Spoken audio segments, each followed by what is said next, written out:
middle of the fire. One of our firefighters got tragically killed. It's a very difficult time for us, and we just ask for your prayers and support during this difficult time. First at noon, heartbreak for the Honolulu Fire Department. A young firefighter is dead and 4 others are recovering from injuries after responding to a 3-alarm building fire last night in the McCully area. HFD will be holding a press conference this afternoon at 2 o'clock to shed more light on how this all unfolded. For more on what we know, Dylan Ancheta joins us live from McCully, where there is a growing memorial at the scene. Dylan. Aloha, Ashley. Thank you so much. Yes, we have been here at the scene this morning, and we can tell you that HFD is still here. They are doing further investigation into exactly what happened, but I want to show you this memorial. 2 orchid lei have been draped on the fence here, along with a photo of a fallen firefighter. It is him on a boat out at sea. It looks like he was a beloved fisherman. While we haven't officially named him yet, this image was here this morning, and we actually saw some other firefighters pass by a short time ago, and they were also looking at the scene. And to give you a bigger scope of this, we are actually outside of the property line. That it wasn't this first house, but as you can see, it was the back house there in which the fire broke out. Now, what we know, of course, this all started around 7:40 last night. It was a 2-story residential building here along Young Street. The fire initially was reported as just smoke, and there was no flames initially seen, but it somehow quickly went into an inferno, and some large flames quickly grew, and that's when we learned that there was a partial roof collapse in that home there. And a resident of the building told H&N that he believes the fire may have sparked by a resident who appeared to be cooking. Now, initially, there was, again, only smoke reported, so we don't know exactly what happened to cause that inferno, but we are working to figure that out. Now, once again, we do know that a Mayday call was issued just before 8 p.m. after 2 firefighters were declared missing. Now, one of those firefighters was able to make his way out, according to officials, but not long after, the partial roof collapse was reported in the back of that building, and around 8:24, firefighters were able to pull out the second missing firefighter, and from there, it was clear that the injuries were rather severe, and so emergency officials went to Straub Hospital, and that's where the mayor shared his heartbreak. Take a listen. You know, here it is, a Monday night, a beautiful Monday night in Hawaii, and something like this happens. So it just goes to show that you never know. And these men and women stand ready each and every day, put their life on the lines. I say it all the time. I say that all the time. People think it's just talk. It's real. And you have moments like this, it really brings it home. This is a really difficult time for us, having some of our own transported, and so if you could just send your thoughts and prayers to us, we'd really appreciate it. Heartbreak is definitely strong among the HFD Ohana as they mourn their lost one. Governor Green also issued a statement earlier this morning saying, quote, "I am deeply heartbroken to learn of the tragic loss of one of our brave firefighters in the line of duty. This hero selflessly put their life on the line to protect others, embodying the very best of who we are as a community." It continued to say, "Our hearts are with his family, loved ones, and fellow firefighters who were injured during this profoundly difficult time." Now, once again, fire officials will be holding a news conference coming up at 2 o'clock this afternoon, and we will be bringing that live to you on your H&N digital platforms. Live in Honolulu, Dylan Ancheta, Hawaii News Now. Dylan. And stay with Hawaii News Now as we continue to cover this tragic story. Again, a 2 o'clock press conference with HFD. We're going to air that to you live on your H&N digital platforms. And be sure to download the Hawaii News Now app for new developments throughout the day. Now to the Aliamanu fireworks tragedy, where a 4th person, a little boy, has died. The victims are Lita Benigno, 58-year-old Nelly Ibarra, 23-year-old Jennifer Van, and now 3-year-old Cassius Ramos Benigno. Loved ones tell us at least 3 of them are related. And now we're hearing from a friend who says the little boy was part of a family that will never be the same. Calhi Tucker has more. Days after a massive fireworks explosion sent more than 20 people to the hospital, Junior Benigno remains there with extensive burns. The medical examiner announced his son 3-year-old Cassius Ramos Benigno is the 4th person to die. His dad would take him everywhere. Like that was his partner in crime. You wouldn't see my boy without his son. They were hand in hand. Junior's friend Jay says the last time he saw him and Cassius was about a month ago at restaurant 604 at Pearl Harbor. We started looking out at the boats that are over there at 604, and he was naming what color the water was, what color the boat was. I never thought that'd be the last time I see him. Junior's mother and aunt also both passed away. Meanwhile, 6 other patients are being treated at a burn unit in Arizona. In addition to the flame injuries, there were a lot of explosions and a lot of particles flying through the air, and almost everybody has multiple projectile injuries, and some of them are severe and some of them not so severe. While 9 burn patients with more serious burns are being treated at Straub's specialized burn unit. This is what we do on a normal basis. We take care of very severe burns.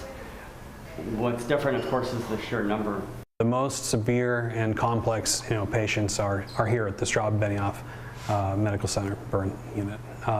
That definitely went into the decision making on who would be able to be transferred over and who needed to stay here at home.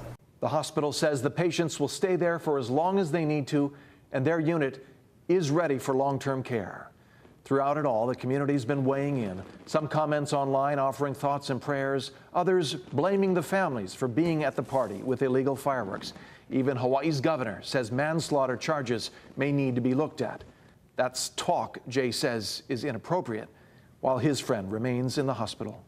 Losing your son, having your fiance in a medically induced coma, losing your mom, having your sister burnt 90% beyond recognition is enough consequence that they have to live with for the rest of their life. And that's Keahi Tucker reporting. Meanwhile, the Department of Law Enforcement is asking anyone with unused fireworks to bring them to a fireworks amnesty event at Aloha Stadium on Saturday, January 11th between 9 a.m. and 3 p.m. All fireworks will be safely disposed of. Officials say you can enter the lower Halava parking lot at gate number 4. You don't even have to get out of your car. Just pop the trunk, no questions asked. Well, Honolulu police have made an arrest in an attempted murder case in Kalihi.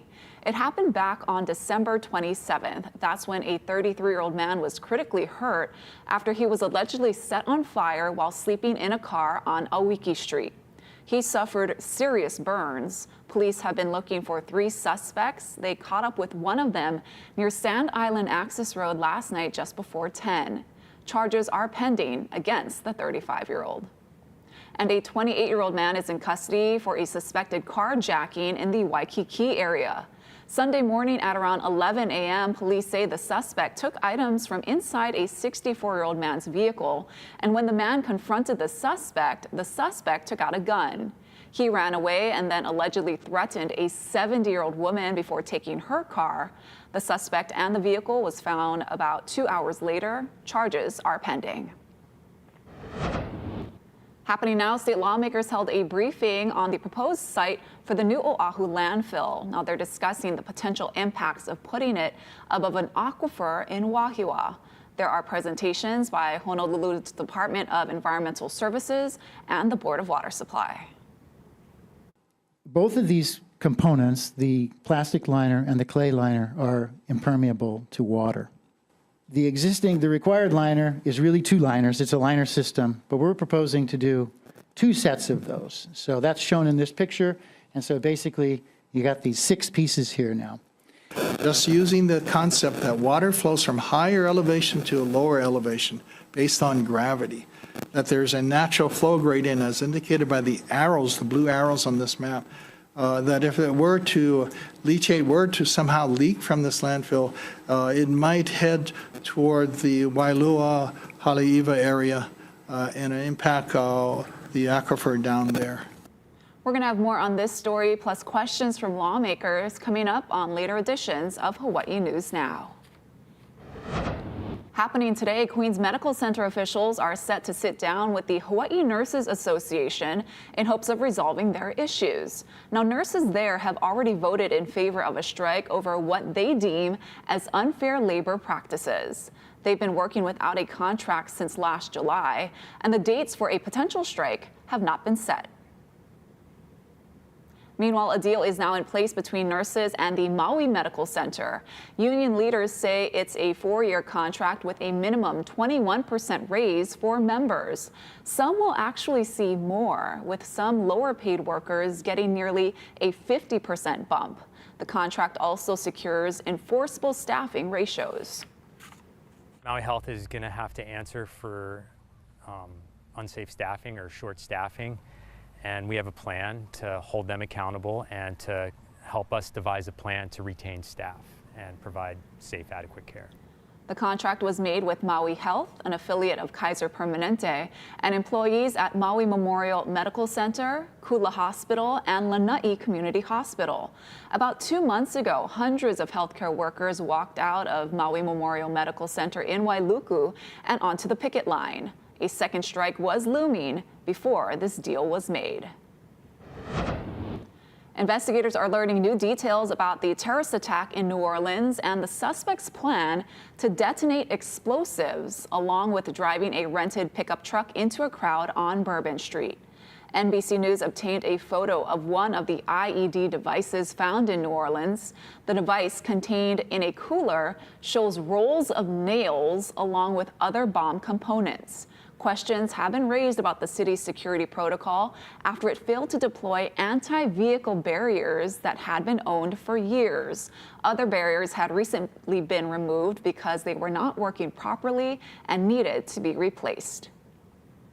Former President Jimmy Carter has made his last journey to Washington, D.C. today. His body will be brought to the Capitol Rotunda, where he will lie in state until Thursday's funeral. Natalie Brand has more on the remembrances. Music from the U.S. Air Force Band played as the remains of former President Jimmy Carter were received at Joint Base Andrews in Maryland. The Carter family accompanied the casket to Washington for the start of state funeral events. A motorcade carrying the casket headed to the U.S. Navy Memorial in Washington, D.C. Ceremonial troops fired off a 21-gun salute as the former president's body left Georgia earlier. Carter's children and their spouses accompanied the late former president in solemn ceremony from the Carter Center in Atlanta, where for days some 23,000 people passed through to pay their respects. It was just very hard because Jimmy was such a good person, a good-hearted person. It's just hard.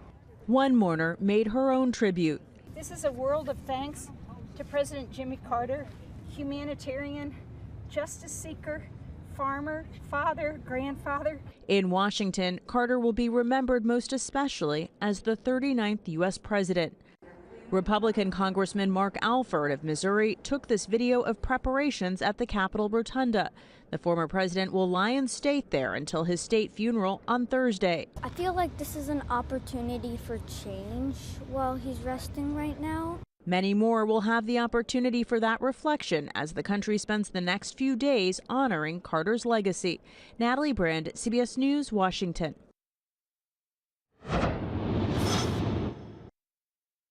How's it on this Tuesday? We got some moisture this morning, some scattered showers moving through, and this approaching cold front is going to bring some weather changes, a few more windward and Mocha showers starting later tonight. But you can see it's a little damp this morning for some leeward areas, and that's not a bad thing. So we've got spotty showers today, drier by the middle of the day, and those winds will be getting stronger to about 15 to 25. So it's still going to be a little bit sticky. Trade winds are expected back by tomorrow. President-elect Donald Trump warns all hell will break loose in the Middle East if Hamas does not release the hostages. I'm Cristian Benavides in West Palm Beach, Florida, with what else Trump had to say with less than 2 weeks to go until Inauguration Day. Also ahead on This Is Now, CEO Mark Zuckerberg says Meta is getting rid of fact checkers. We'll tell you why in 2 minutes.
Governor Josh Green met with lawmakers in Washington, D.C., lobbying against the nomination of RFK Jr. as health secretary. Here's what he said yesterday on CNN.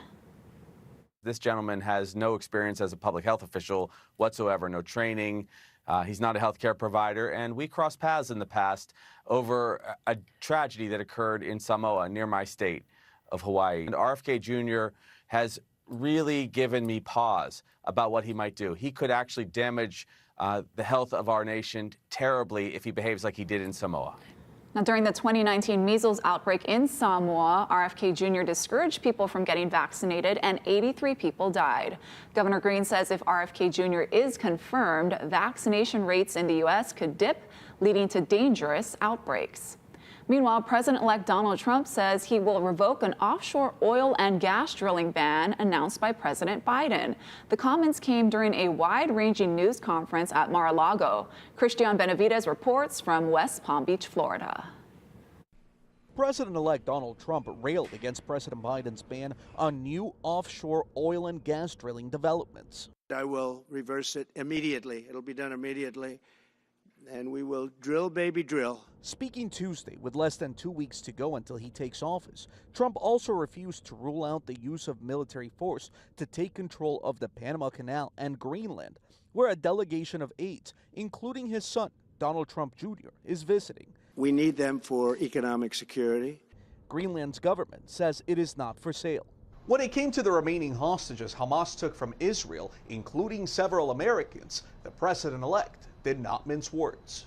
If they're not back by the time I get into office, all hell will break out in the Middle East. The president-elect also reiterated his support for those charged in connection with the January 6th attack on the Capitol. So we'll be looking at the whole thing, but I'll be making major pardons, yes. The news conference came the same day a Trump-appointed judge temporarily blocked the public release of special counsel Jack Smith's report on investigations into Trump involving allegations of election interference and the alleged mishandling of classified documents. Christian Benavides, CBS News, West Palm Beach, Florida.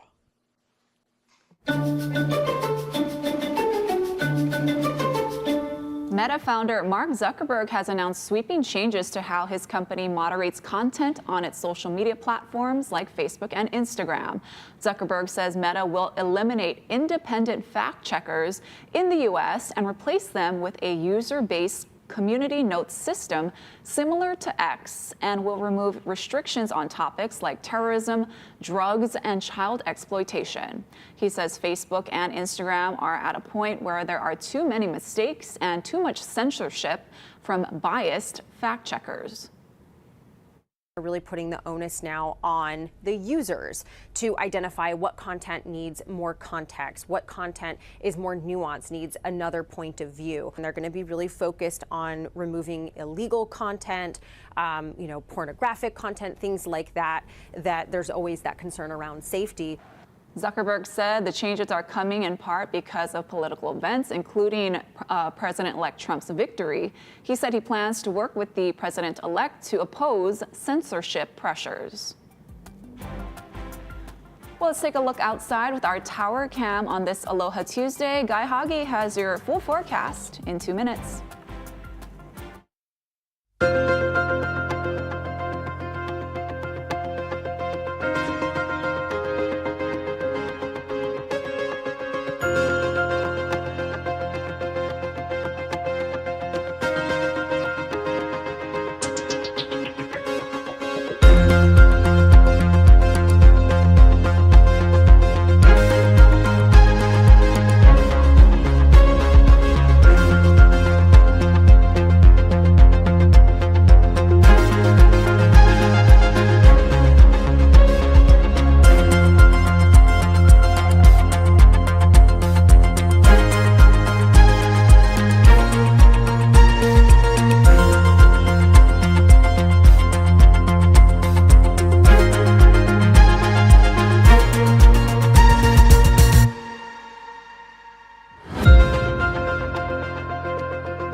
it on this Tuesday? We're going to see changes courtesy this cold front coming in. Notice most of the moisture will be to the north, but we are expecting a few more showers for the next several days. Now, this morning, most of the rain is coming in from the south, so that means it's affecting mainly the very dry leeward areas. So these showers are very, very beneficial, helping lower that brush fire threat. Now, the winds are getting stronger. They'll be getting stronger as that front moves closer, especially for Kauai and Oahu, where the winds will be running at brisk levels, 15 to 25.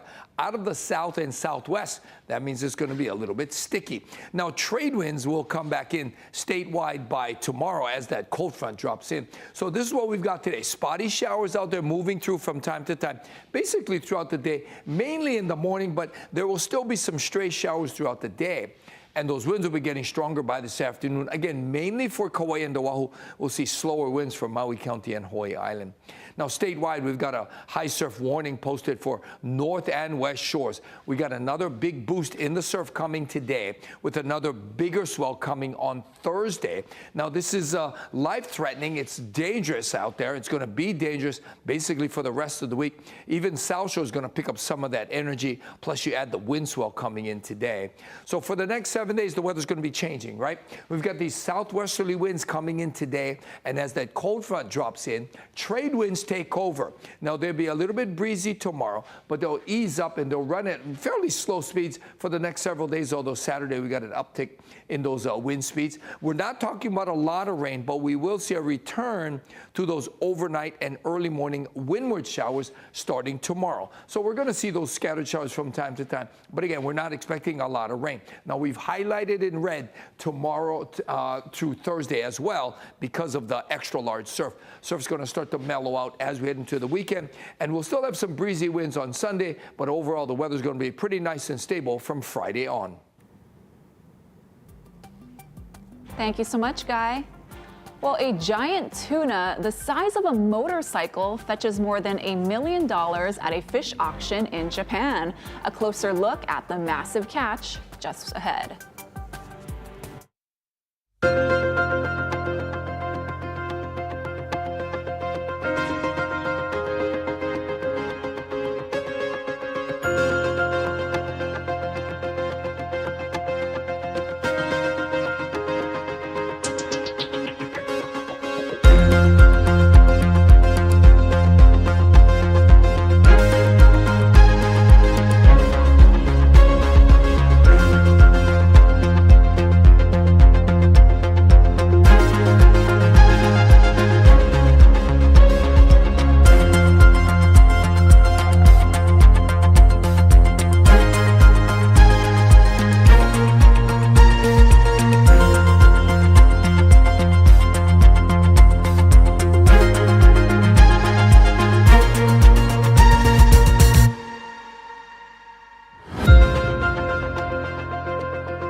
Welcome back. It's time for some good news now because we really need it today. Well, a massive bluefin tuna sold for $1.3 million at an auction in Tokyo. The fish sold at Japan's prestigious Toyoshu Fish Market and weighed nearly 610 pounds. That's about the size of a motorcycle. Now, it was bought for 207 million yen by Michelin-starred sushi restaurateurs Onodera Group. But get this, it's not a record. Back in 2019, before the pandemic hit, a giant tuna sold for more than $3 million. Lots of chutoro and otoro right there. And check out this adorable video. So winter weather isn't a problem for these guys over in Washington, D.C. This is Bao Li and King Bao, who are having the time of their lives in all that snow. The pair are at the National Zoo and they're giant pandas, and they're going to be making their official debut later this month. Thanks for watching. This is Now. Stay with us. We're going to have that 2 p.m. news conference.